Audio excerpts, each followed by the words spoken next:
Hey guys, welcome back to the channel. My name is Brian, and I am the Horror Shark. How's everyone doing tonight? It's a Saturday night. Well, it's 10:30 here, um, so it's a little late for me to do this kind of video. But I figured, why the hell not? I just got done watching Christmas Bloody Christmas, and man, oh man, I think I just burped on a live camera. All right, so Christmas Bloody Christmas. Um, it's the new, was it James or Jeff Buegos film? He directed VFW, um, Almost Human, which was one of his earlier films. Bliss.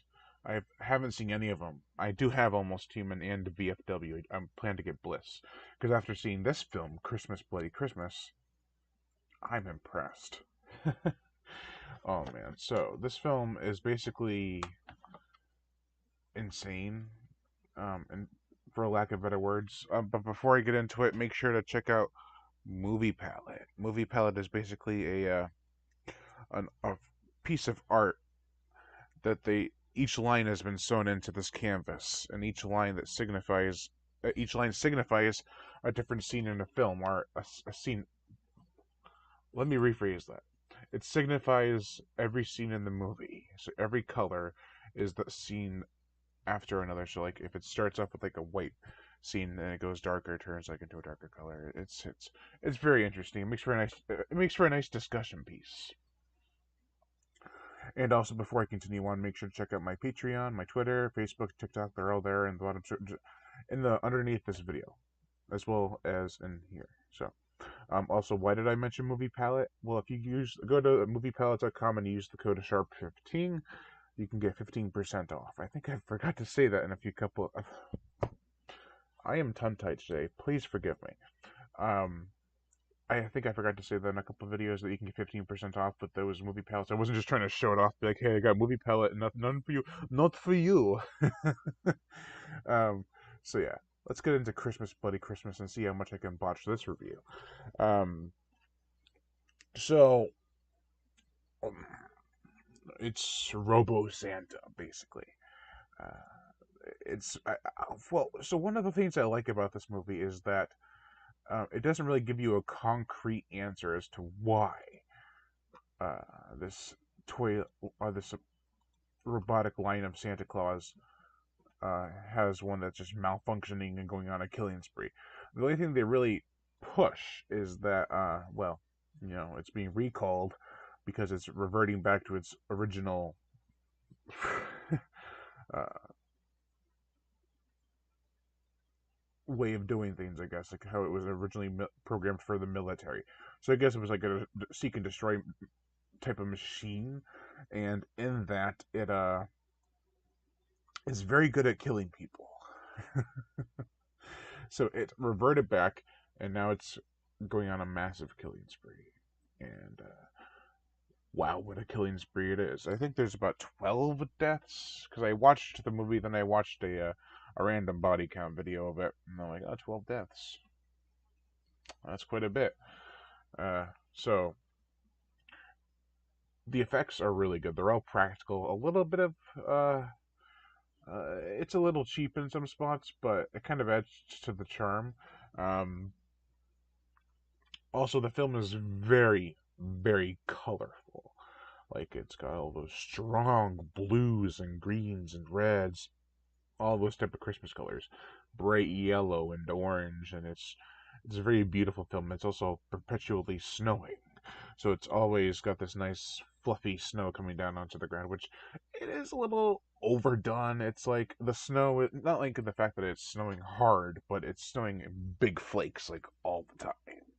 So it was little over the top in certain scenes, uh, but I I do respect it for what it is, and that is a lower budgeted Killer Santa movie. Now, um, I just actually reviewed doing an after watch. I did an after the watch on Violent Night, which uh kind of fell into the same trappings of this one. Now, Violent Night is like a 2-hour movie. This is about a little bit under an hour and a half. Um, but Christmas Bloody Christmas doesn't have pacing issues. It has fake out issues. Violent Night had some pacing issues, but never had any fake outs. Nowhere near the level of this movie. Christmas Bloody Christmas just had like insanity, craziness. Oh, the Santa's been killed. There's no way it could come back from that. Oh, it came back from that. Oh, there's no way it could come back from that. It came back from that. Rinse and repeat for like 5 or 6 times. It was a bit overbearing, but I I don't know.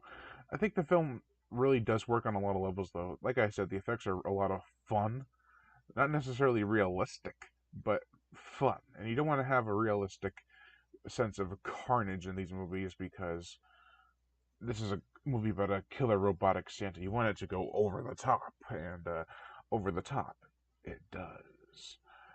Frickin', it's just. There's one scene where there's a kid, and it doesn't end well for that kid, and I was actually pretty impressed. Um,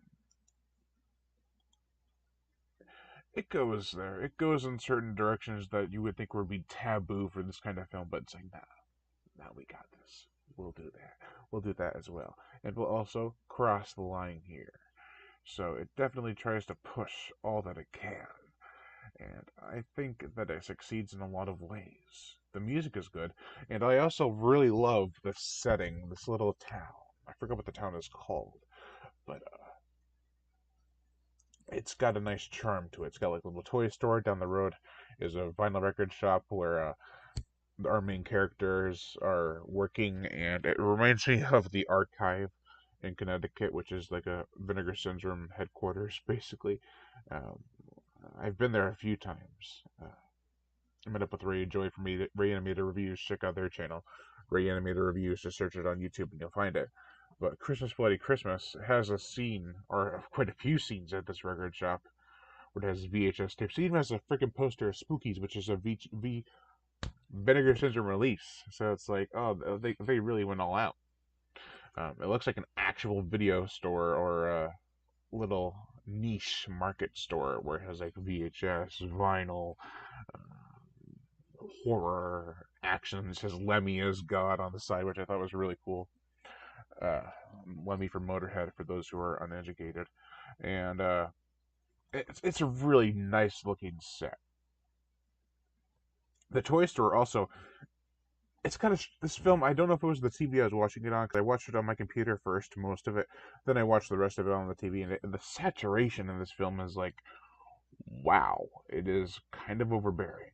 But at the toy store, you get to a scene where they're all drinking and having a good time. Then they turn on the snow machine, and the whole time I'm like, if any of that fake snow gets in my cup, or if it did, I would have been like, yeah, I'm not drinking that. But they did chug that shit with the flakes in there.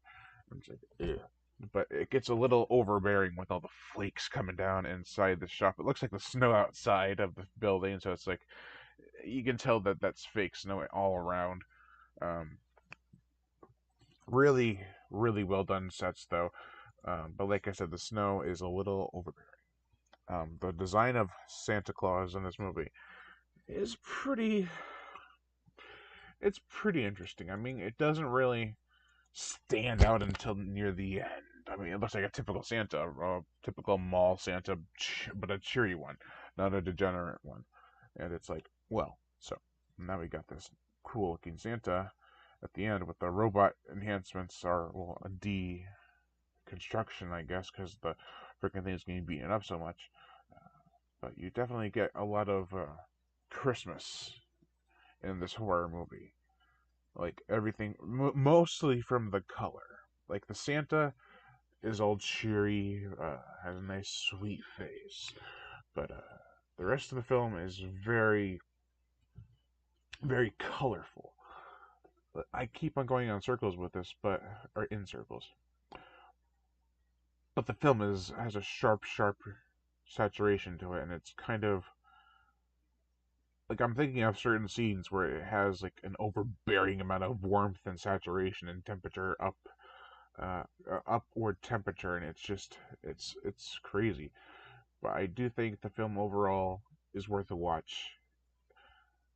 And I don't know if it's worth repeated viewings because it doesn't really. It just feels like a vintage 80s horror movie without the sense to know when it's going too far. Like, not in terms of violence and gore, because I'm all for that. I'm talking about the color scheme. Like, you watch A Christmas Story, which they also mention in this movie as being a terrible movie, and then they go to mention Black Christmas, the original, and the guy's like, "Oh, the Blumhouse one." I was like, "I'm gonna punch you." But you watch those scenes and those movies, and they're like, yeah, there's a warmth and cheeriness to it, and it's not overly punching you in the face with all this saturated color. And I get it's a visual style. I kind of saw it in the trailer for VFW, which like I said, this guy also directed.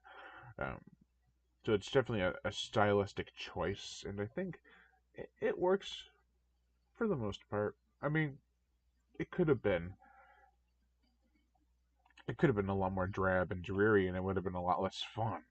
So I kind of see why he went with this aesthetic choice. So it's a fun watch. I'd say don't skip out on it. It's fun to watch during the holiday season for sure, because it's got that cheery vibe to it in terms of colorization and the vibrant nature of it all. But yeah, those are just my 2 cents. Oh god, do I sound stuffy? I have to watch this back and go like, hey, I'm a stuffy bastard. But that's going to do it for this video, guys. Thank you all for watching, and Lion Brian Gatto, the horror shark who needs a haircut. Make sure to like, comment on, as well as share this video. Like my Facebook fan page and support me on Patreon, or even $1 a month will help keep the channel going on strong, and I greatly appreciate it. Plus, you get access to buddy accounts and other music videos that you cannot get on YouTube because of copyright and restriction. Monetary support $1 a month. If you want to support the channel, so yeah, something popped up and I lost track of what I was doing. If you want to support the channel through PayPal, it's horrorshow37@gmail.com. I greatly appreciate that too. You can also check me out on TikTok. All the links are here, and as well as in the description below to make it easier for you to access. But if you don't want to support me with any money or follow any of my pages, just hit that notification bell to be notified every time I make a new video. And as always, subscribe. Ho, ho, ho. I should have had more of that too, but I didn't. And I was kind of bummed.